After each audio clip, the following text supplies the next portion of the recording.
ሰላም የኢትዮ ግሎባል ቤተሰቦቻችን፣ እነሆ ቴህራን በቦምብ ናዳ ስትታጠን፣ እስራኤልም በኢራን ሚሳኤሎች ስትናወጥ፣ መካከለኛው ምስራቅ በባሩድ ጭስ ታፍኖ አንድ ወር ሞላው። በሰዓታት ውስጥ ድል ይገኝበታል ተብሎ የታሰበው ይህ ዘመቻ ዛሬ ባልተጠበቀ ሁኔታ 29ኛ ቀኑን አስቆጥሯል። ግጭቱ አቅጣጫውን ስቶ ወደ ኢነርጂ ተቋማት መሸጋገሩ አልበቃ ብሎ አሁን ደግሞ ይበልጥ አስፈሪ ወደሆነ አዲስ ምዕራፍ የተሸጋገረ ይመስላል። ቀድሞውንም የዓለምን ኢኮኖሚ የሰበረው ይህ ጦርነት አሁን ደግሞ የዲጂታሉን ዓለም ሊነጥቅ መሆኑ ተሰምቷል። በዛሬ መረጃችን በዋነኝነት የምንመለከተው መላው ዓለምን ያሰጋውን የኢራንን አዲስ ዛቻ ይሆናል። ቴህራን የዓለምን የኢንተርኔት መስመር እቆርጣለሁ በሚል ያስተላለፈችው መልእክት ምን ያህል አደገኛ እንደሆነ እንመለከታለን። በሌላ በኩል ከትዕይንቱ በስተጀርባ ሆና ስታግዝ የነበረችው ሩሲያ አሁን በይፋ ለኢራን እጅግ ዘመናዊ የሆኑ ድሮኖችንና የቴክኖሎጂ ድጋፎችን ለማድረግ መወሰኗ ታውቋል። ይህ የሞስኮ ውሳኔ ጦርነቱን ወደ ሌላ አቅጣጫ ሊመራው እንደሚችል የታመነ ሲሆን በዝርዝር እንቃኘዋለን። ከዚህ ባሻገር ኢራን በሳውዲ አረቢያ በሚገኝ የአሜሪካ የጦር ሰፈር ላይ የፈጸመችው የከባድ ሚሳኤል ድብደባና በደርዘን የሚቆጠሩ ወታደሮች መቁሰል ዋይት ሀውስን በእጅጉ አስቆጥቷል። ይህ አልበቃ ብሎ እስካሁን ድምጻቸውን አጥፍተው የነበሩት የየመን ሁቲዎችም ዛሬ በይፋ ጦርነቱን መቀላቀላቸውና በእስራኤል ላይ የሚሳኤል ናዳ ማውረዳቸውን አውጀዋል። እነዚህንና ሌሎች መረጃዎችን በዛሬው ፕሮግራማችን ይዘላችሁ ቀርበናል። አብራችሁን እንድትቆዩ እየጋበዝን ቻናላችንን ሰብስክራይብ፣ ይህ ቪዲዮ ላይክ እንድታደርጉ በአክብሮት እንጠይቃችኋለን።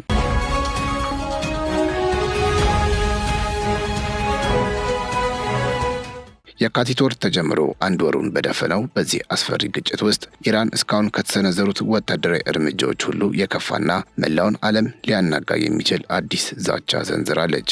አይአርጂሲ ባወጣው መግለጫ በአሜሪካና በእስራኤል የሚመራው ጥቃት የሚቀጥል ከሆነ በሆርሙዝ ሰርጥና በቀይ ባህር ስር የሚገኙ ስልታዊ መሰረተ ልማቶች አይማሩም ሲል በይፋ አስጠንቅቋል። ይህ ማስጠንቀቂያ በዋነኝነት ያነጣጠረው በባህር ወለል ስር በሚያልፉና መላውን ዓለም በሚያገናኙ የኢንተርኔት ፋይበር ኦፕቲክስ ኬብሎች ላይ ሲሆን ኢራን እነዚህን ኬብሎች እቆርጣለሁ ማለቷ በዲጂታሉ ዓለም ላይ ትልቅ ድንጋጤን ፈጥሯል። ከዓለም አቀፉ የኢንተርኔት ፍሰት ውስጥ ከ95 እስከ 97 በመቶ የሚሆነው በሳተላይት ሳይሆን በባህር ወለል ስር ከ1 እስከ 2 ሜትር ተቀብረው በሚገኙ በእነዚህ የፋይበር ኦፕቲክስ ኬብሎች አማካኝነት የሚጓዝ ነው። እነዚህ ኬብሎች ዝም ብለው ኬብል ብቻ ሳይሆኑ እስያን፣ አውሮፓን፣ መካከለኛው ምስራቅንና አፍሪካን የሚያገናኙ የዓለም አቀፍ የዲጂታል ንግድ የጀርባ አጥንቶች ናቸው። እንደ ባንክ ዝውውሮች፣ የአክሲዮን ግብይቶች፣ የክላውድ ኮምፒውቲንግ አገልግሎቶችና እያንዳንዱ የፋይናንስ ገበያን የሚያስተሳሰሩ የመረጃ ፍሰቶች በሙሉ በእነዚህ ኬብሎች ላይ የተመሰረቱ በመሆናቸው የኢራን ዛቻ በቀጥታ የዓለምን ኢኮኖሚ ሽባ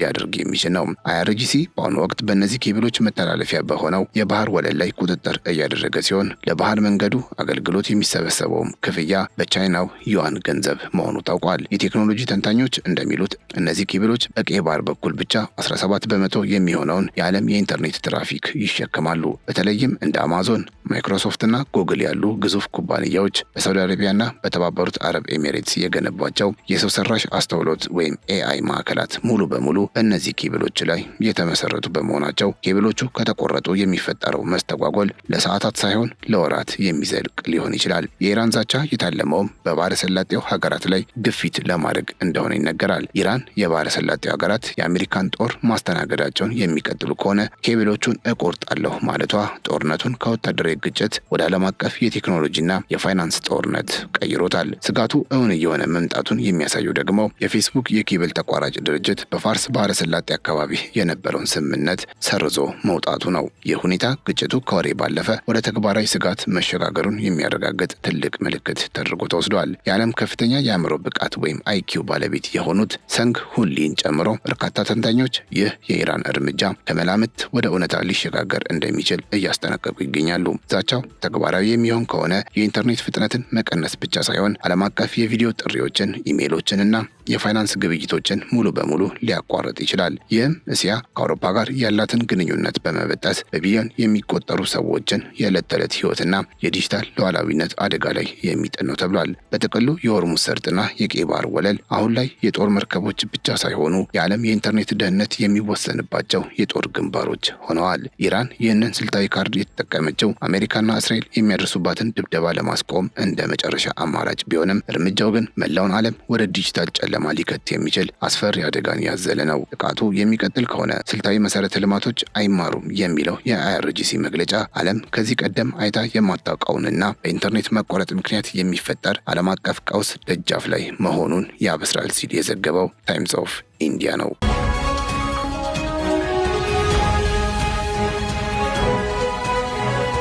ወደ ሌላኛው መረጃችን እናምራ። ኢራን በሳውዲ አረቢያ በሚገኝ የአሜሪካ የጦር ሰፈር ላይ እጅግ ከባድ ጥቃት ሰንዝራለች። የኢራን ጦር ሪያድ አቅራቢያ የሚገኘውንና አሜሪካና ሳውዲ በጋራ የሚጠቀሙበትን የሉል ሱልጣን አየር ኃይል ካምፕ በባለስቲክ ሚሳኤሎችና በድሮኖች ደብድቧል። በአሶሲየትድ ፕሬስ ዘገባ መሰረት በዚህ ጥቃት ቢያንስ 12 የአሜሪካ ወታደሮች የቆሰሉ ሲሆን ከእነዚህም ውስጥ የተወሰኑት በከባድ ሁኔታ ላይ ይገኛሉ ተብሏል። ኢራን ጦርነቱ ከተቀሰቀሰ አንስቶ በአካባቢው በሚገኙ የአሜሪካ የጦር ሰፈሮች ላይ የምታደርገውን የአጸፋ ጥቃት እየቀጠለች ሲሆን እስካሁን ባለው መረጃ በአጠቃላይ 13 የአሜሪካ ወታደሮች ሲገደሉ ከ300 በላይ ደግሞ ቆስለዋል። ይህ የሳውዲ ጥቃት በሰው ኃይል ላይ ብቻ ሳይሆን በአሜሪካና በእስራኤል ስትራቴጂካዊ የአየር ኃይል አቅም ላይ ትልቅ ጉዳት አሳርፏል። ኢራን በቻይና ሳተላይት የታገዙ ፎቶዎችን ይፋ ያደረገች ሲሆን ምስሎቹም በጦር ሰፈሩ ውስጥ አውሮፕላኖች ሲቃጠሉ ያሳያል። እንደ ዘገባው ከሆነ የጦር ጀቶችን በአየር ላይ ነዳጅ የሚሞላ አንድ አውሮፕላን ሙሉ በሙሉ ሲወድም ሌሎች 3 አውሮፕላኖች ደግሞ ከፍተኛ ጉዳት ደርሶባቸዋል። ይህ ጥቃት አሜሪካና እስራኤል በኢራን ላይ ለሚያካሂዱት የረጅም ርቀት የአየር ድብደባ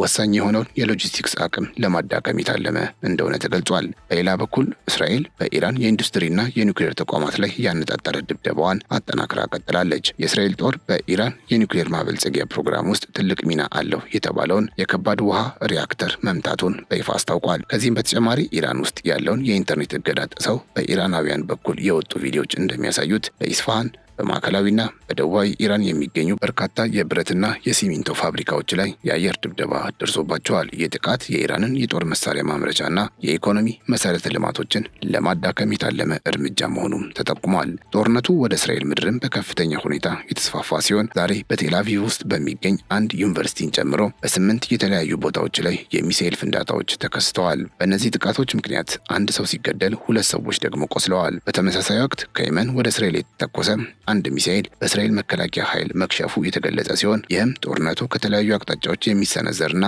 እስራኤልን ለከፍተኛ ስጋት የዳረገ መሆኑን አረጋግጧል። መላው የባህረ ሰላጤው ቀጠናም በውጥረቱ አይኑን አፍጥጦ ይገኛል። ኢራን በጎረቤት ሀገራት ላይ የምትሰነዝረውን እርምጃ ተከትሎ ባህሬንና የተባበሩት አረብ ኤሚሬትስ የኢራን ድሮኖችን ማክሸፋቸውን ገልጸዋል። በኦማንም አንድ ሰራተኛ በድሮን ጥቃት ምክንያት መቁሰሉ ተዘግቧል። በአጠቃላይ ጦርነቱ 1 ወር ሲሞላው ከአሜሪካ የጦር ሰፈሮች እስከ ኢራን የኒውክሌር ተቋማት ከቴል አቪቭ ጎዳናዎች እስከ ጎረቤት አረብ ሀገራት ድረስ ግጭቱ በከፍተኛ ሁኔታ ተቀጣጥሎ ቀጥሏል።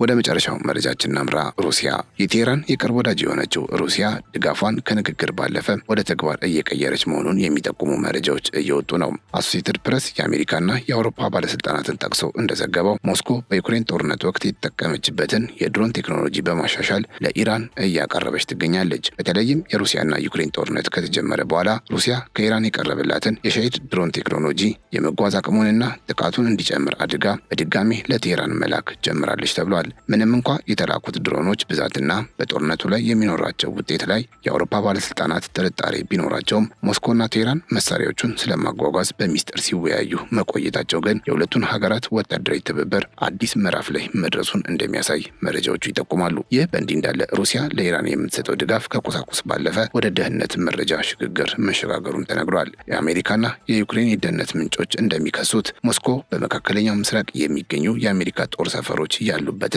ትክክለኛ ቦታና ወታደራዊ እንቅስቃሴዎችን የሚጠቁሙ መረጃዎችን ለቴህራን አሳልፋ እየሰጠች ነው። ይህም ኢራን ባለፈው 1 ወር ውስጥ አሜሪካ የጦር ሰፈሮች ላይ ለፈጸመቻቸው ጥቃቶች እንደ ትልቅ ግብዓት እንዳገለገሏት ይታመናል። ክሬምሊን ለእነዚህ ውንጀላዎች ይፋዊ ምላሽ ባይሰጥም የድሮን ባለሙያዎችንና መገጣጠሚያዎችን ወደ ቴህራን በመላክ ከጀርባ የምታደርገው ድጋፍ ግን ጦርነቱ ይበልጥ እንዲራዘም ማድረጉ አልቀረም ተብሏል። ይሁን እንጂ ሩሲያ ለኢራን የምታደርገው ድጋፍ በዩክሬን ካለባት ጫና አንጻር የተገደበ መሆኑም ይነገራል። ምንም እንኳ በ2025 ሁለቱ ሀገራት ሁሉን አቀፍ የስትራቴጂ አጋርነት ስምምነት ቢፈራረሙም ስምምነቱ ግን እንደ ሰሜን ኮሪያ ሁሉ የጋራ መከላከያ አንቀጽ ስላልያዘ ሩሲያ በጦርነት የመርዳት ግዴታ የለባትም ይባላል። ቴህራን ቀደም ብላ የጠየቀቻቸው ዘመናዊው የሱ-35 ተዋጊ ጀቶች፣ ኤምአይ-28 ሄሊኮፕተሮችና አስፈሪው የኤስ-400 የአየር መከላከያ ስርዓቶች እስካሁን ለኢራን አልተረከቡም።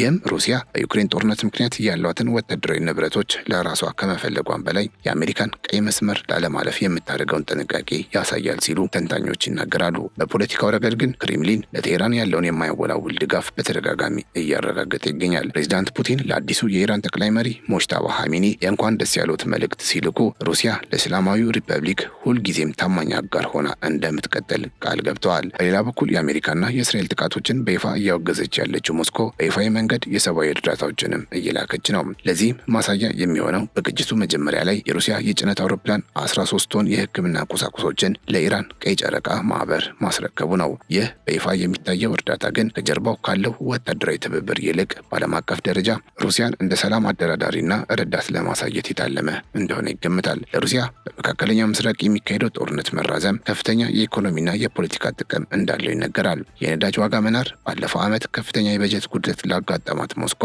እንደ መልካም እድል የሚታይ ሲሆን አሜሪካም የነዳጅ አቅርቦት ቀውስ እንዳይከሰት በሚል ለሩሲያ ነዳጅ ሽያጭ የ30 ቀን የእፎይታ ጊዜ እስከ መስጠት ደርሳለች። ከዚህም በላይ የአሜሪካ ትኩረትና ወታደራዊ ክምችት ወደ መካከለኛው ምስራቅ መዞሩ ዩክሬን የምታገኘውን ድጋፍ በእጅጉ እንደሚቀንስላት ፑቲን ያሰላሉ። የዩክሬን ፕሬዝዳንት ዘለንስኪ እንደሚሉት አሜሪካ በኢራን ጦርነት በ3 ቀናት ውስጥ ብቻ የተጠቀመችው የሚሳኤል ክምችት በዩክሬን ከ4 ዓመት በላይ ከላከችው በላይ መሆኑ ሩሲያ ከዚህ ግጭት በስተጀርባ የምትፈልገውን ስትራቴጂካዊ የበላይነት እንድታገኝ እያደረጋት ነው። በጥቅሉ የሩሲያ ምላሽ የተጠናና ቁጥብነት የተሞላበት መሆኑን ተንታኞች ይገልጻሉ። ፕሬዚዳንት ፑቲን ሩሲያ ኢራንን ለመርዳት ለምን ወታደራዊ ዘመቻ አትጀምርም ተብለው ሲጠየቁ ሩሲያ ቀጥተኛ ስጋት በሚፈጥሩባት ኃይሎች ላይ ብቻ እርምጃ እንደምትወስድ በመግለጽ ምላሽ ሰጥተዋል። ይህ የሚያሳየው ሩሲያ በኢራን በኩል አሜሪካን እያዳከመች ጥቅሟን መቃረም ብትፈልግም ራሷን ግን በቀጥታ ለከፍተኛ ጦርነት አሳልፋ ለመስጠት ፈቃደኛ አለመሆኗን ነው። በጥቅሉ ሞስኮ በኢራን ጦርነት ውስጥ እንደ ስውር ደጋፊ በመሆን የምዕራባውያንን ትኩረት በመከፋፈል እና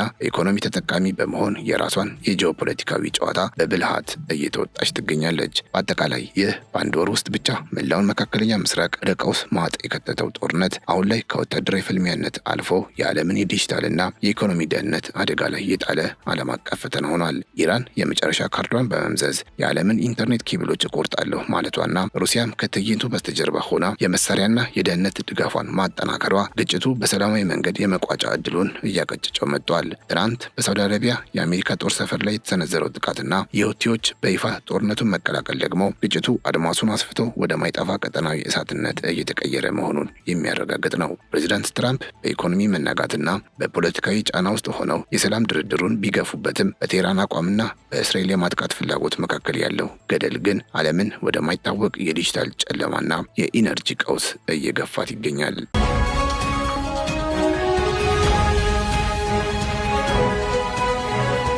የተከበራችሁ የኢትዮ ግሎባል ቤተሰቦቻችን ለዛሬ ያዘጋጀላችሁ መረጃዎች እነዚህን ይመስሉ ነበር። አብራችሁን ስለነበራችሁ እጅግ እናመሰግናለን። ቻናላችንን ሰብስክራይብ፣ ይህን ቪዲዮ ላይክ ማድረግ እንዳይረሳ ስንል በአክብሮት እንጠይቃችኋለን። በያላችሁበት ሰላም